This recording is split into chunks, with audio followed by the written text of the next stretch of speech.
వెళ్తా అసలేం అర్థం కాని పరిస్థితి. పొద్దున్నే జొమాటోలో ఎప్పటిలాగే లాగిన్ చేసి నేను ఆర్డర్స్ డెలివరీ చేయడం స్టార్ట్ చేశాను. అయితే పొద్దున్నే ఏంటంటే మనకి ఈరోజు వ్యాలంటైన్స్ డే కాబట్టి బ్రేక్ఫాస్ట్కి 30% ఎక్స్ట్రా ఇస్తున్నాడు. సో మేబీ ఈరోజు చాలా మంది ఉన్నారేమో తెలియదు. ఆర్డర్స్ అయితే ఒకటి అలా వస్తున్నాయి గంటకి. సో ఆల్మోస్ట్ 4 hours నాకైతే 3 orders వచ్చినాయి. పెద్ద వర్క్ అయితే ఏం చేయలేదు. బట్ నేను లాస్ట్ ఆర్డర్ ఇచ్చేసి కొంచెం నడుస్తున్నప్పుడు ఏమైందంటే ఒక్కసారిగా నాకు నరం అనేది ఏదో కొంచెం లాగుతున్నట్టు, ఏదో లెఫ్ట్ నీ దగ్గర కొంచెం ఏదో పెయిన్ స్ట్రింగ్ సాగుతున్నట్టు అనిపించింది. నాకు అంతేం అనిపించలేదు, కానీ తర్వాత నేను బండికి మళ్ళీ అటు తిరిగి సరే స్పాట్కి వెళ్ళాను. కాకపోతే నాకు అక్కడ ఏంటంటే కొంచెం ఇంకా ఏదో నొప్పి తగ్గట్లేదు అనిపించింది. బాగా నొప్పి వచ్చేసరికి నేను ఒకసారి మా వాడికి ఫోన్ చేశాను. అంటే నాకు ఒక డాక్టర్ ఉన్నాడు, అంటే అతను చదువుతున్నాడు ఇప్పుడు ప్రస్తుతానికి. అతనికి ఫోన్ చేస్తే ఇలా బైక్ మీద ఎక్కువసేపు ఉండడం వల్ల మేబీ అలా వచ్చి ఉంటే ఈ రోజు రెస్ట్ తీసుకో, రేపు కూడా అలా ఉంటే హాస్పిటల్కి వెళ్తావు కానీ అన్నాడు.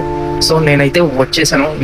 నేను ఒక జాబ్ చేసింది ఏంటంటే ఒక 12,000 15,000 ఇవ్వమంటారు. అంటే వాళ్ళు ఏందో కింద నుంచి పై దాకా చూసారు. సరే అని చెప్పి నేను బయటకు వచ్చి నేను చేసుకుంటున్నాను. ఎందుకంటే నాకున్న అప్పులు అలాంటివి, నేనేదో పెద్ద తోపుతురుమని కాదు, ఉన్న అవసరాలు అలాంటివి. వచ్చే జీతంలో సరిపోదు. ఎందుకంటే ఆ 12,000 నేను తినడానికి నా రోజు ఖర్చులకే ఆ డబ్బులు సరిపోతాయి. ఇప్పుడు ఇష్యూ ఏంటంటే వర్క్ డబ్బులు సంపాదించడానికి చేస్తాం, కానీ దాంట్లో మనం హెల్త్ని పోగొట్టుకుంటున్నాం. ఇప్పుడు నాకేం అర్థం కావట్లేదు. హెల్త్ ఈజ్ హెల్త్ ఏం అర్థమై సావట్లేదు. హెల్త్ వస్తే హాస్పిటల్ వాళ్ళు తీసుకుంటారు, హెల్త్ వస్తే అప్పుల వాళ్ళు తీసుకుంటారు. దీంట్లో నేను పనిచేసి సంపాదించిన నా కోసం ఏంటో నాకైతే అర్థం కాదు.